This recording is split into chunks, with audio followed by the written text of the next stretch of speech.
జిల్లా దాదర్తి మండలం అనంతవరం గ్రామం గిరిజన కాలనీ నందు దాదర్తి మండల జనసేన అధ్యక్షుడు తాలూరు వెంకట యాదవ్ పిలుపు మేరకు నెల్లూరు జిల్లా vigilance and monitoring committee member Janasena ST cell నాయకుడు దాసరి పోలయ్యను ఆహ్వానించడంతో ఇరువురు గ్రామంలోని గిరిజన కాలనీ నందు పర్యటించారు.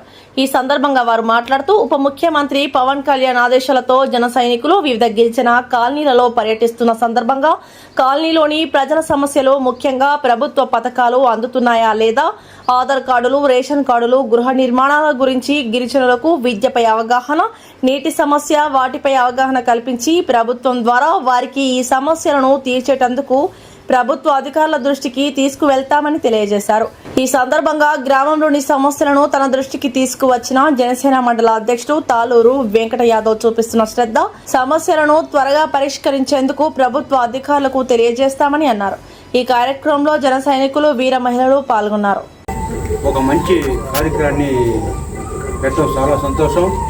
మరియు ఈ పవన్ కళ్యాణ్ ఆదేశాల మేరకు ప్రతి గ్రామంలో ఉండే సమస్యల్ని అతను పెద్ద అధికారుల దృష్టికి కానీ మరియు మండల స్థాయి అధికారుల దృష్టికి కానీ వాళ్ళ యొక్క ప్రాబ్లాల్లోనూ ఆయన కొనుక్కొని పోయిన గత వారంలో మన పెట్టగుంట దగ్గర ఉన్న ఆంజనేయ స్వామి ఉల్లపాళ్ళ దగ్గర పూజ చేయించి భయంకరంగా ఆ పక్క ఉన్న ప్రాంతాలను తిరిగి వాళ్ళ సమస్యలను కూడా తెలుసుకొని వాళ్ళకు కూడా శ్మశానం అనేది పక్కన ఉంటే ఉల్లపాళ్ళనే ఒక ఎస్సీ కాలనీలో వాళ్ళకి శ్మశానం కూడా కొంతమంది ఆక్రమించారు సార్.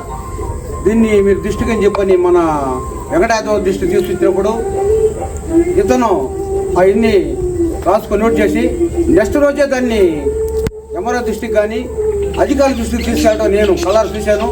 కాబట్టి ఈ గ్రామంలో ఉన్న ఎస్సీ, ఎస్టీలు, బీసీలు, మైనారిటీలు మొత్తం కానీ కలుసుకొని వాళ్ళ ప్రాబ్లం ఉంటే అందరూ వచ్చి ఇక్కడున్న మన వెంకటపురంలో ఉన్న ఇక్కడ ఈ గ్రామ అధ్యక్షులు జనసేన ఉండే మన ఇద్దరు ముగ్గురు నాయకుల పేరు చెప్పారు. నాకు అంత ఎక్స్పీరియన్స్ లేదు.